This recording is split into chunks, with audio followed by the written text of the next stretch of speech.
मैं फिर से एक बार बंगाल की जनता को अपील करना चाहता हूं, भय छोड़ दीजिए, अपने अधिकारों के लिए बाहर निकलिए, भारी मतदान करिए और तृणमूल कांग्रेस की सरकार को मूल समेत उखाड़ कर फेंक दीजिए। आपने कहा कि भय मुक्त बंगाल बनाना एक बड़ा बीजेपी का सबसे बड़ा इस बार का एजेंडा भी है और इन्फ्लेटर्स की बात की है, लेकिन जिस तरह से मुख्यमंत्री ममता बनर्जी खुद स्टेज में खड़ी होकर ये कहती हैं कि बीजेपी अनऑफिशियल प्रेसिडेंट रूल लगा चुकी है, रिसफल हो रहा है आईएएस आईपीएस ऑफिसर का, अब कोई भी अगर किसी तरह का दंगा होता है तो उसकी जिम्मेदारी इलेक्शन कमीशन को लेना है और बीजेपी को लेना है। कल ही देखा गया रामनवमी के दिन में मुर्शिदाबाद में एक वायलेंस का वहां घटना को अंजाम दिया गया। तो सर किस तरह से देखते हैं, क्योंकि चुनाव है, एमसीसी लागू है और जिस तरह का माहौल अभी से बन रहा है, सर क्या कहना है इस विषय पर? देखिए, देश भर में जहां जहां चुनाव होता है, जिन अधिकारियों के कामकाज पर सवाल उठे हुए हैं, चुनाव आयोग उसके ट्रांसफर पोस्टिंग में दखल देता है, वो पूरे देश भर में हो। बंगाल में इसलिए ज्यादा दिखता है, यहाँ सारे अधिकारी ही एक प्रकार से इनकी कैडर बन गए, तो यहाँ कुछ ज्यादा दिखाई पड़ता है। परंतु ममता बनर्जी जी अगर ये सोचती है कि विक्टिम कार्ड खेलकर हम सिंपैथी प्राप्त करेंगे, तो आपको कॉन्क्रीट मुद्दों का जवाब देना पड़ेगा और इससे बच नहीं पाओ। जहां तक लॉ एंड ऑर्डर का सवाल है, जहां जहां भारतीय जनता पार्टी की सरकारें आई, चाहे असम हो, चाहे उत्तर प्रदेश हो, एनडीए की सरकार बिहार में भी आई, हम बदतर से बदतर व्यवस्था से राज्यों को बाहर निकाले हैं। ये हमारा ट्रैक रिकॉर्ड है। बंगाल की जनता हम पर भरोसा कर सकती है। हम बदतर से बदतर हालत वाले राज्यों से एक अच्छे सुशासित राज्यों में परिवर्तन करने का हमारा ट्रैक रिकॉर्ड है और बंगाल में भी हम इसको आगे बढ़ाएंगे। আর ভারত পৌলুমি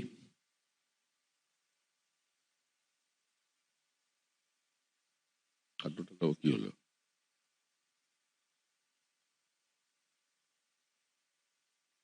के अलावा और कोई मुद्दा है जो आप प्रवक्ता से उठाना चाहेंगे? उसके साथ साथ नहीं, जरा रिपीट करिए आप। ममता बनर्जी की कुशासन के अलावा और कोई मुद्दा है जो आप प्रवक्ता से उठाना चाहेंगे?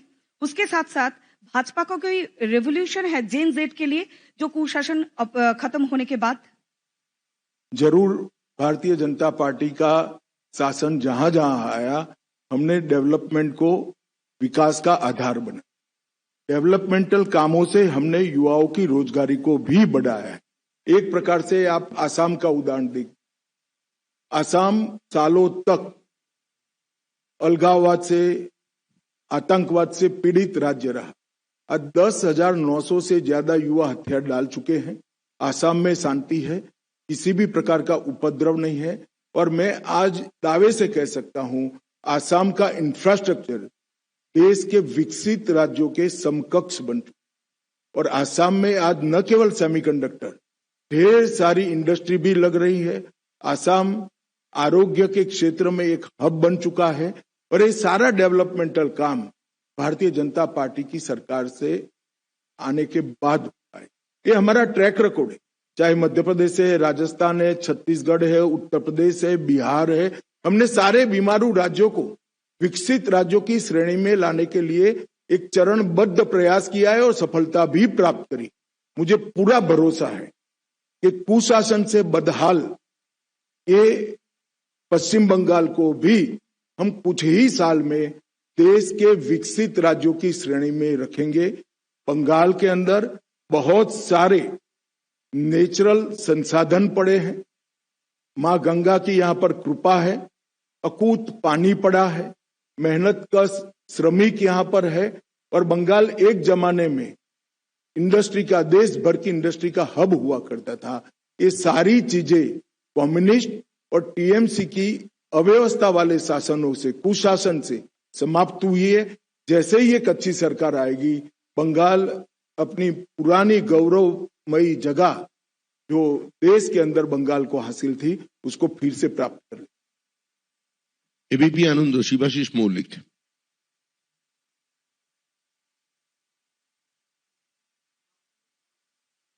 आपके आरोप पत्र में आपने कामदुनी से लेकर आरजीकर तक महिलाओं के बारे में बहुत सारे जो निर्यातन के घटना घटी है पश्चिम बंगाल में, उसके बारे में जिक्र किए है।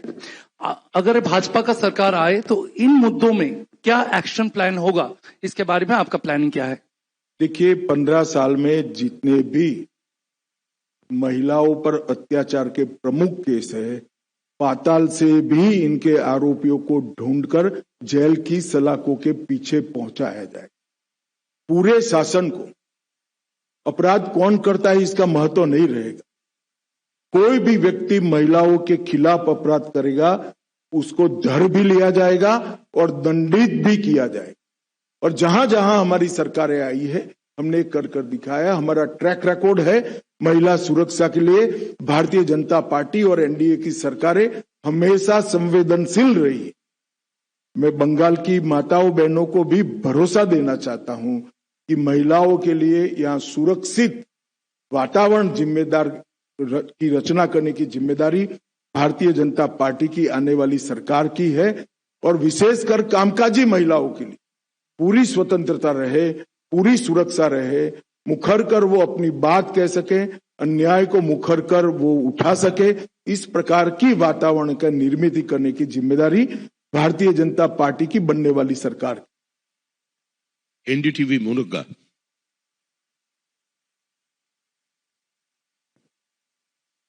मेरा आपसे सवाल है कि उत्तर बंगाल के लिए, पश्चिम बंगाल के लिए क्या रोड मैप होगा बीजेपी का? और जिस तरह से बात हिंदुओं की होती है तो रामनवमी पर एक बार फिर से हिंसा की तस्वीरें आई हैं मुर्शिदाबाद और उत्तर बंगाल के कई इलाकों से, कैसे देखते हैं आप इसे?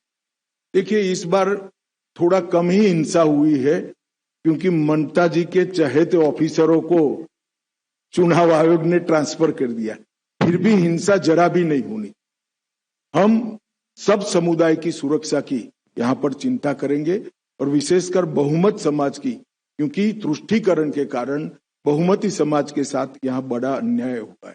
जहां तक उत्तर बंग का सवाल है, बहुत अन्याय हुआ है। पहले कम्युनिस्टों ने भी किया और बाद में ममता बनर्जी ने भी किया है। उत्तर बंग हमारे देश की सुरक्षा के लिए भी बहुत महत्वपूर्ण क्षेत्र है और समग्रता से बंगाल के विकास को अगर गति देनी है तो नॉर्थ बंगाल को भी गति देनी पड़ेगी। वहां इंफ्रास्ट्रक्चर, स्वास्थ्य, इंडस्ट्रियल डेवलपमेंट और शिक्षा, ये चारों क्षेत्रों को, और उत्तर बंग की जिस प्रकार की डाइवर्सिटी वाली कल्चर है उसको भी हम बढ़ावा देंगे, इसकी सुरक्षा भी करेंगे। हमारे घोषणा पत्र में उत्तर बंग के लिए एक प्रकार से हम विशेष चैप्टर भी लेकर आने वाले। G24 मौमिता चक्रवर्ती। सर, बंगाल में अभी माइग्रेंट लेबर का बहुत ज्यादा प्रॉब्लम है क्योंकि यहाँ पे नौकरी नहीं है। 5,000 या फिर 8,000 में नौकरी मिल जाए वो भी बहुत बड़ी बात है।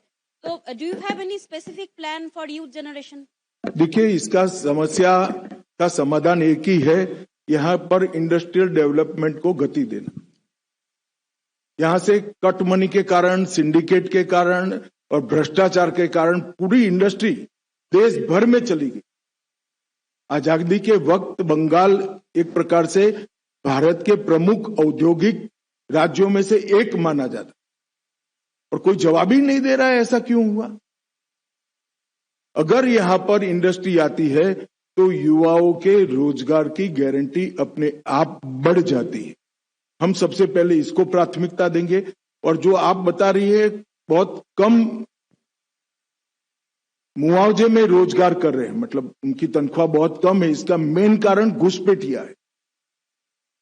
घुसपैठिया जो घुस रहा है हमारे युवाओं के अधिकारों का, रोजगारी का भी और रोजगारी के मुआवजे मतलब उनकी तनख्वाह का भी बहुत बड़ा खेल बिगाड़ अगर कोई रहा है तो घुसपैठिया बिगाड़।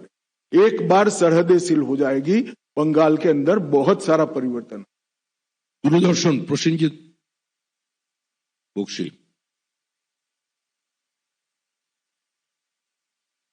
हाँ,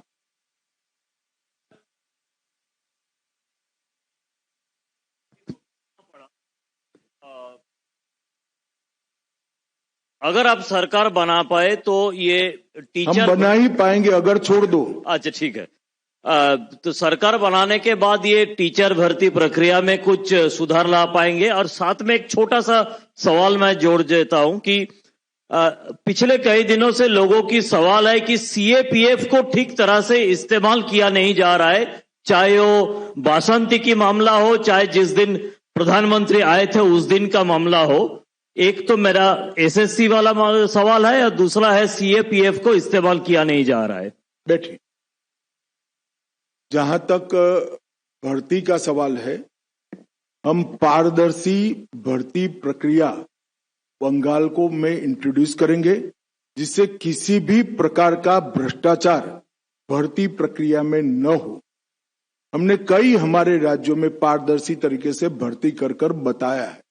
आसाम में हमने वादा किया था 1 लाख सरकारी नौकरियों का, हम 1.5 लाख आसाम के युवाओं को एक भी भ्रष्टाचार के आरोप के बगैर नौकरी देने का काम समाप्त कर। परंतु यहां दूसरा भी सवाल है, ढेर सारे भर्ती में जो घोटाले हुए, इसके कारण युवाओं की भर्ती के लिए जो मान्यता प्राप्त आयु है वो चली गई। मैं पहले भी कह रहा हूं कि इसमें 5 साल का रिलैक्सेशन देकर एसएससी घोटाले में जिन युवाओं के मौके छूट गए हैं उनको हम मौके भी देंगे और पारदर्शी तरीके से भर्ती भी करेंगे। ये सरकारी पद और भर्ती के लिए हम हमारे घोषणा पत्र में विशेष व्यवस्थाएं लेकर आने वाले हैं। आज तक अनुपम मिश्र। नमस्कार, मेरा सवाल है, इधर हूं मैं। मेरा सवाल है कि आप जैसे वादा कर रहे हैं 45 दिन में जमीन वापस और 45 दिन में जो 7th पे कमीशन है उसको लागू करेंगे, तो क्या जैसा कि आरोप लगाया जा रहा है आरोप पत्र में कि बंगाल बहुत नीचे चला गया है, तो कितने दिनों में, दिन, तारीख या साल आप कुछ बता पाएंगे कि इतने दिनों में बंगाल को इतने नंबर पर, 1 या 2 या 3 नंबर पर पहुंचा पाएंगे? और दूसरा, अभिषेक बनर्जी ने भी थोड़ी देर पहले ट्वीट किया है कि डीजीपी सीएस को हटा देने के वजह से ही ये जो 1-2 दिनों में घटनाएं हुई हैं हिंसा की, वो हो रही हैं। नहीं, मुझे एक बात का जवाब दीजिए आप। 2021 में चुनाव के बाद जो हुआ, पंचायत चुनाव के बाद, किसका डीजीपी था? भारतीय जनता पार्टी के कार्यकर्ताओं को चुन चुन कर मार दिया गया। कैसे जस्टिफाई करेंगे अभिषेक बनर्जी? क्या बात करते हैं? सबसे कम हमले अगर रामनवमी पर हुए हैं तो इस बार हुए, और उसका कारण है कि चुनाव आयोग ने न्यूट्रल टाइप के अधिकारी रखे। उकसाने के 50 प्रयास के बावजूद सबसे कम हमले हुए। क्या झांसा देते हो? जवाब है आपके पास? 25,000 लोग झारखंड में शरण लिए थे आपके भय के कारण, आतंक के कारण। महिलाओं को प्रताड़ित किया गया था। और जहां तक आप तिथि की बात कर रहे हैं, हमें अभी तो मालूम ही नहीं है कि गड्ढा कितना है। हमारे लोग बैठ जाएंगे, बाद में मालूम पड़ेगा कि गड्ढा कितना है। तो तिथि भी 6 माह में सरकार बनाने के बाद जरूर बता दी। आनंदबाजार पत्रिका, विप्रसी Chatterjee.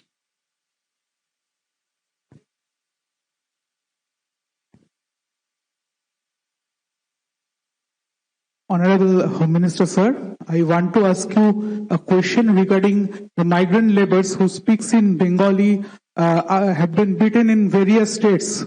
As a Home Minister, what is your thought about that matter? देखिए, ममता जी बड़ी कुशलता पूर्वक बंगाली स्पीकिंग और बांग्लादेशी दोनों के बीच में भेद को समाप्त कर रही। बांग्लादेश से घुसपैठ करने वाले लोग भी बंगाली बोलते हैं। मैं बंगाल की जनता को बताना चाहता हूं, कोई भी बंगाल के मूल निवासी को कोई तकलीफ नहीं पड़नी है, किसी को चिंता करने की जरूरत नहीं है। मगर इसका मतलब ये नहीं है कि बांग्लादेशी घुसपैठियों को यहां पनाहगाह बनाया जाएगा। हमारा दृढ़ संकल्प है कि घुसपैठियों को चुन चुन कर निकाल दिया। और ममता बनर्जी जी को मैं कहना चाहता हूं कि आपकी ये ट्रिक्स को बंगाल की जनता बहुत अच्छे तरीके से समझ रही है। कृपया कुछ नई ट्रिक लेकर आए तो शायद इल्यूजन खड़ा होगा। ये पुराने तौर तरीके से बंगाल की जनता अब झांसे में नहीं आने वाली। CNN पायल मेहता। बोल लो।